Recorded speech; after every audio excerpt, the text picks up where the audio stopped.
This video is sponsored by Keeps.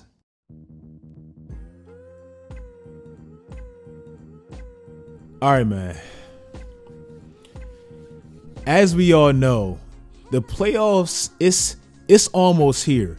I feel like we're at that point of the season where games, they're just games now. Like, besides the play-in tournament and the teams that's desperately trying to make the playoffs, it's not that much hype around these games because we're all ready for the playoffs. In this video, I want to talk about players that have the most pressure going into this year's playoffs. Obviously, for a guy like LeBron or even an AD, it's no pressure because they already accomplished what they set out to do, and that's bring a championship back to LA. But everybody doesn't have that luxury, and that's exactly what this video is about. Now, really quickly, I want to shout out today's video sponsor, a loyal supporter of this channel, my good friends, Keeps. If you know me, then you know I'm pretty big on working out and eating right and taking care of yourself and things like that. But even with that being said, the studies say 2 out of every 3 guys, we're going to experience some form of male pattern baldness by the age of 35, and that's extremely young. The best possible way to control a common problem like hair loss is to get out way in front of it and not wait till it's all too late. There's only 2 FDA approved hair loss products, and Keeps, they actually provide versions of both of y'all. That's pretty rare, and they're clutch enough to deliver your medication to your front doorstep every 3 months. You don't even got to go to a doctor, bro. They got that covered too. If you care about your hair like I do, visit keeps.com/swishout or just click the link in my description. They're giving y'all 50% off of your first order, so it doesn't really get much better than that. Big shout out to my good friends over at Keeps for always looking out for my guys and taking care of my guys' hair. Now let's get into this video.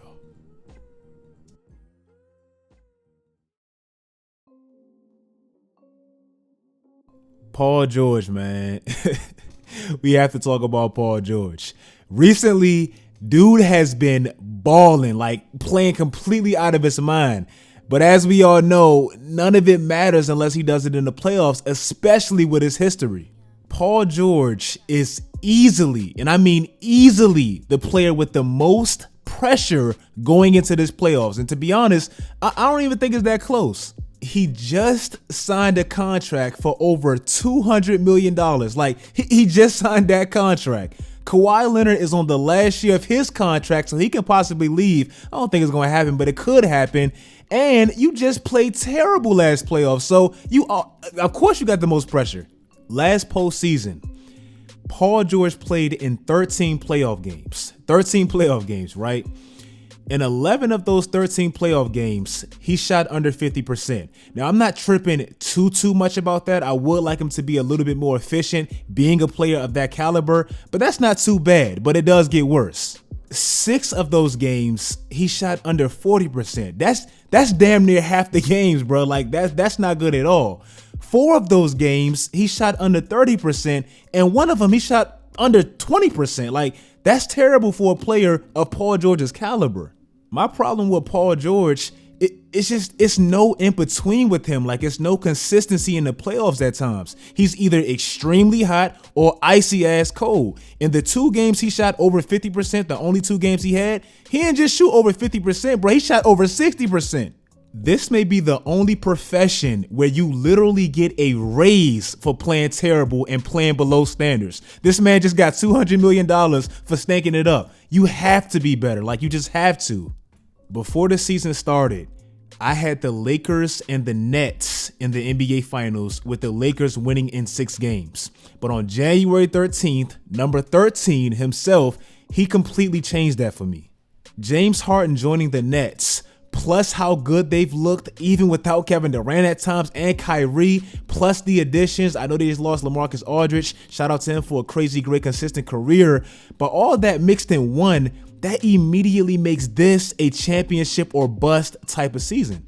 Now, if I'm being 1000% honest, that's just the public's perception. Like, it's not really a championship or bust type of season. If you look at their contracts, everybody ironically is coming right back, even Joe Harris, and they're not going to lose any significant players. So it's not really a championship type of season, but it's just going to be a big ass letdown, getting all that and not winning. how exactly Joel Embiid and Ben Simmons fit, that's been a question mark at least for the last year or two. Earlier in the season, it damn near seemed inevitable that Ben Simmons was gone because it just seemed like that fit was too clunky. Fast forwarding just 3 months later, you possibly have the MVP, possibly the Defensive Player of the Year. Tobias Harris is having the best year of his career, and you're the #1 seed in your conference, so it seems like it's working out. However, that is not their goal. This year, they have to at least make the Eastern Conference Finals. You have to. For whatever reason, in the playoffs, this duo just doesn't seem like it's working out, and you don't want another episode of that. Last year, Ben Simmons got hurt. The year before that, Joel Embiid was battling injuries and Kawhi Leonard hit that shot. The year before that, Joel Embiid was battling injuries again and Boston just beat him in 5 games. You don't want another early exit because it puts more pressure on management to possibly consider moving one of your 2 essential pieces. No way you dominate like you did this year and not at least make the Eastern Conference Finals, bro. You have to. Victor Oladipo, he completely bet on himself, and depending on how things go, it may backfire.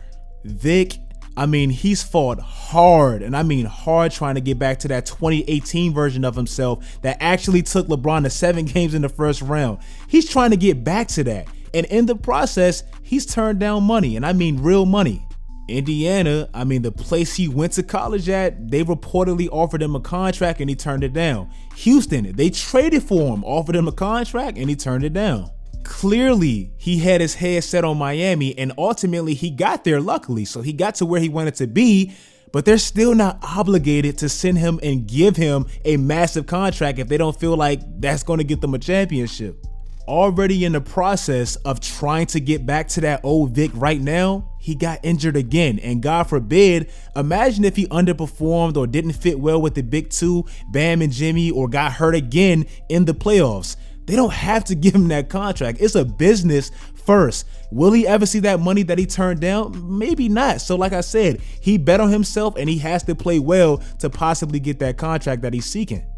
In all my videos last year about Giannis, I said one common thing. This is the year. If you're going to win a championship or even get to the finals, this is the year to do it, because next year, aka this year right now, the East is going to be loaded. And as I predicted, I was even more right than I even thought. Let me read you the top seeds or the top dogs or whatever you want to call it in the East last year. And I ain't trying to make fun of it, but it's almost laughable compared to this year. Last year, you had Milwaukee at #1, Toronto without the finals MVP at #2, beatable as Boston at #3, Indiana at #4, Miami at #5, Philly with no Ben Simmons in the playoffs at it was wide open. As open as it was, the 2-time MVP and the Defensive Player of the Year, they couldn't even get past the 5th seed in the second round. The exact same style of team as Toronto, a defensive style of team, built that wall and made Giannis struggle with the exact same recipe, and it happened again.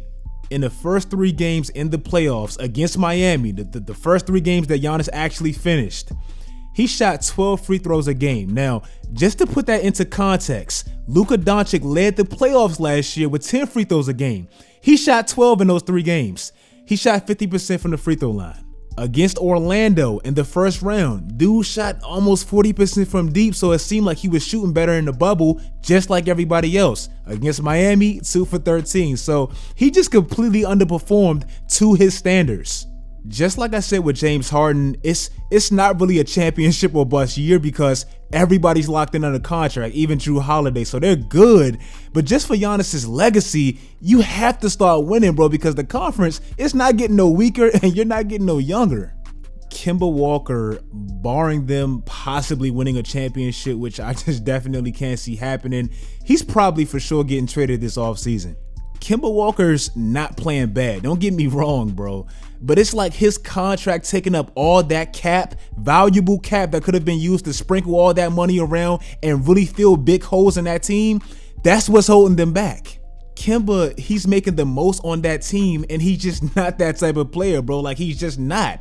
Last year in the playoffs, Kemba didn't play bad. He just played bad when it mattered, bro. In the 4 biggest games of the whole Boston Celtics playoffs all last year, Game 6 and Game 7 against Toronto in the second round, trying to eliminate Toronto, and Game 5 and Game 6 in the Eastern Conference Finals, trying not to get eliminated by Miami. This is what this man Kemba Walker did. The 4 biggest games of the whole playoffs last year, this is what this man did. He's not worth that money. This playoffs, and I know probably regardless of what he does, he's gone because I don't think he's going to do nothing crazy spectacular.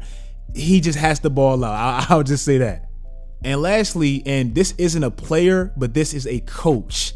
I want to talk about Doc Rivers really, really quickly. He has pressure too. Doc Rivers right now, he's in the exact same position in Philly that he was in when he first joined the Clippers. The Clippers couldn't quite get over that hump with Vinny Del Negro, and they hired Doc Rivers to be that guy. Same thing with the 76ers. They couldn't get over it with Brett Brown, and they hired Doc Rivers. If he can't take any teams with the talent he's had to the next level ever, bro, he's the problem. You can't keep getting these great jobs, coaching these great players with these great opportunities, because he's had some good ass jobs, and you can't do what the last coach couldn't do. You didn't do nothing that Vinny Del Negro with that Clippers team didn't do. He got to the second round. You got to the second round. You never got to the Western Conference Finals, even with Kawhi and Paul George. So in Philly, if Brett Brown couldn't get past the second round and you can't either, why the hell they hire you? If you guys like this video, man, like this video. As I'm recording this video, Donovan Mitchell just got hurt, so that kind of just pissed me off. Pray for Donovan Mitchell. I hope he's good. Please, please, please, Adam Silver, reduce the games. It's too many games, man. All the top players are getting hurt because it's too many games. Urgency creates interest. That's why the ratings are down, bro, because nobody's watching all these damn games. It's too much. Damn. If you guys like this video, man, like the video, man. Follow my social media sites. Do all that great stuff. I'm gone.